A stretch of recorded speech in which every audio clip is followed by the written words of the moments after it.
Kali ini, kita akan belajar tentang metode instrumental variables. Metode instrumental variable atau IV menggunakan variabel eksogen untuk mengantisipasi munculnya masalah bias. Metode ini pada dasarnya menggunakan konsep metode ekonometrika, yaitu Two Stages Least Squares atau 2SLS. Metode instrumental variables pada umumnya digunakan untuk mengevaluasi program yang sifatnya voluntary enrollment.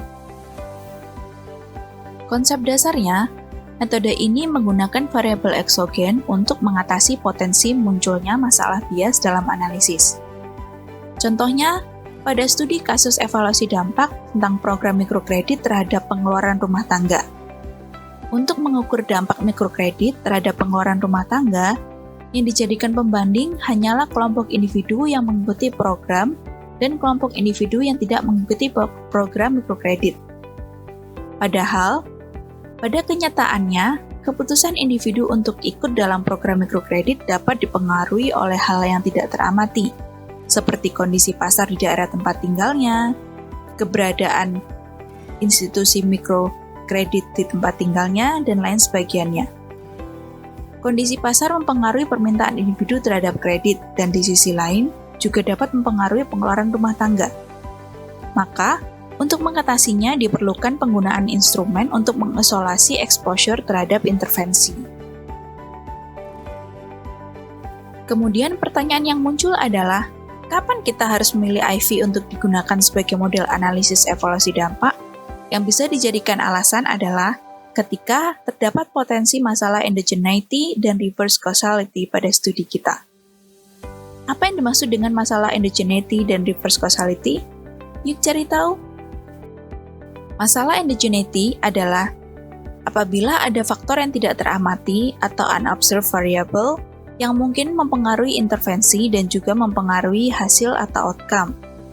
Sedangkan masalah reverse causality adalah adanya kemungkinan hubungan balik antara variabel independen dan variabel dependen, yaitu ketika variabel dependen mempengaruhi variabel independen. Namun, bisa juga terjadi sebaliknya, di mana variabel independen mempengaruhi variabel dependen. Asumsi yang digunakan untuk mendasari metode IV adalah bahwa variabel instrumen yang digunakan menjadi penentu exposure individu terhadap intervensi, dan variabel tersebut hanya dapat mempengaruhi hasil atau outcome melalui intervensi tersebut.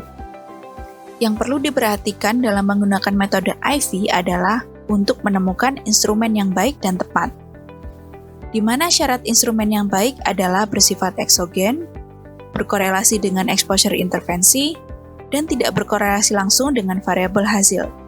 Lalu, bagaimana cara menemukan instrumen yang baik? Jawabannya adalah tidak ada metode tertentu untuk menemukan instrumen yang tepat, melainkan hanya bisa ditemukan melalui percobaan atau trial and error atau berdasarkan studi terdahulu yang sebelumnya sudah digunakan.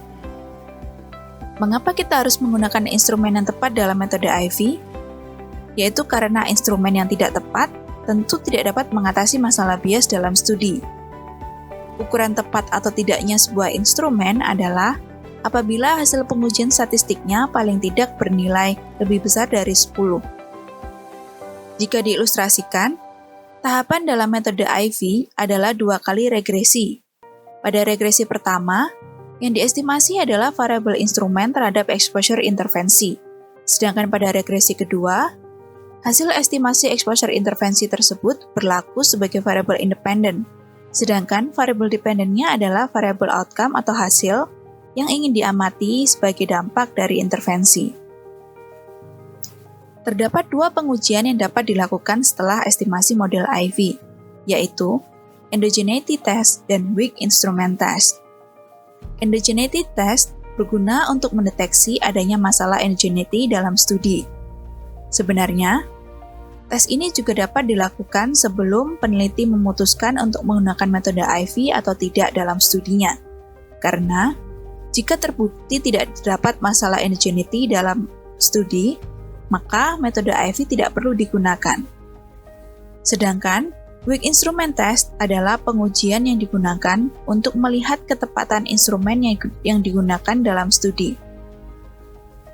Dari pengujian ini, peneliti dapat mencari instrumen yang paling tepat untuk digunakan dalam studi.